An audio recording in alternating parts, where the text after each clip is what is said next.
Napakalaking billboard sa EDSA. Malayo pa naman ang kampanyahan. Admin Rage. Commentary. Ibig ko sabihin yan ay meron siya. Opinions. Junior. To the service of the nation. Philosophy and life. We are born equal. No one is above the other. Only God, supreme being. Fight fake news. Expose the truth. Pansin ko lang mga kababayan, kapag ako'y nagpo-post tungkol sa bawa pinupuri ko po si speaker, ay galit na galit po itong mga tambalos-los. No? Sinasabi nila na paninira daw yung ginagawa ko. Pero basahin natin na tingnan nyo kung paninira ba itong aking post. Ang sabi ko po dito, crystal clear, gising na ang mga tao, tapos na tayo sa era na kinakampihan ng tao ang politiko na gusto nila kahit alam nilang may mali. Nag-level up na ang mindset ng mga Pilipino dahil kahit yung mga taong ayaw kay speaker, ngayon ay nagugustuhan na rin siya. Katulad ko, hindi naman ako fan ni Speaker Martin Romualdez kahit pinsan siya ni PBBM. Pero napahanga ako sa kanyang paninindigan sa tama at nakinig sa sigaw ng sambayan ng Pilipino, realigning of CF to agencies na may kinalaman sa seguridad ng bansa ay ang pinaka-best niyang ginawa. Kaya naman maraming mga taong noon ay ayaw sa kanya pero ngayon ay napabilib niya dahil sa kanyang prinsipyo. Kahit close siya sa mga Duterte lalo na kay BP Sara pero hindi niya inalintana kahit magkalamat pa ang kanilang relasyon. Dahil mas mahalaga sa kanya ang kapakanan ng sambayan ng Filipino. Kudos, Speaker Martin. Keep up the good work. So, gagalit po yung sinisiraan ko daw yung iba para merong umangat na ibang tao. So, paninira po ba yung sinabi ko? Yun ay aking thoughts. Yun ay aking nalalaman. Mga kaibigan, hindi naman siguro masama na magpahayag tayo ng ating thoughts, no?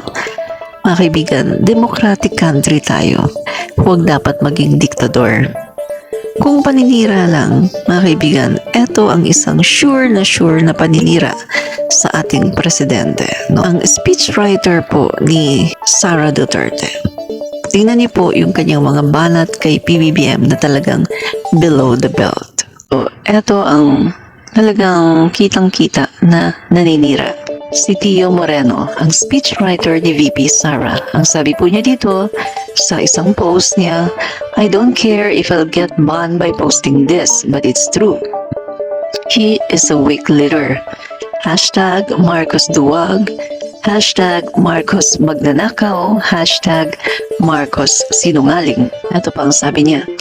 I don't understand why Bongbong Marcos supporters want PRRD to talk to China about the water cannon issue in the South China Sea when BBM is the one responsible for our foreign policy. Take note hindi po siya gumagalang kay PBBM. BBM lang talaga. Or Bongbong Marcos. Wala pong paggalang. And take note po, ito po ay speechwriter ni VP Sara Duterte na binabayaran monthly ng napakalaking halaga. So, marami pa po siyang mga banat kay PBBM na mga below the belt. Mga kaibigan, check nyo na lang. Kahit sa Twitter, Tio Moreno. No? So, ito masasabi ko. Yan ang tunay na paninira. Speechwriter ka ng Vice President of the Philippines na sinasabi niya na mahal ko si Apo PBBM? How come? Hindi ba ito sinasaway ni VP Sara Duterte? Hindi ba niya alam ang ginagawa ng kanyang speechwriter?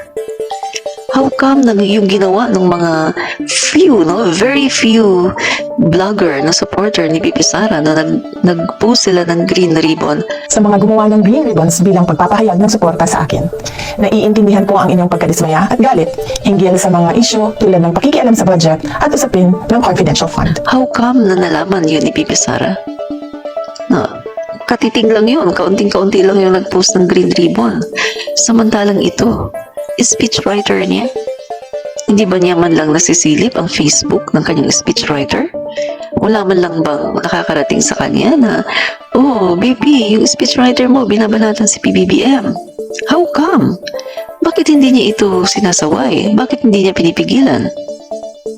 Tanong lang nagtatanong lang po, huwag magagalit. Dahil ba may basbas? Alam niya ba ito? Thanks for watching.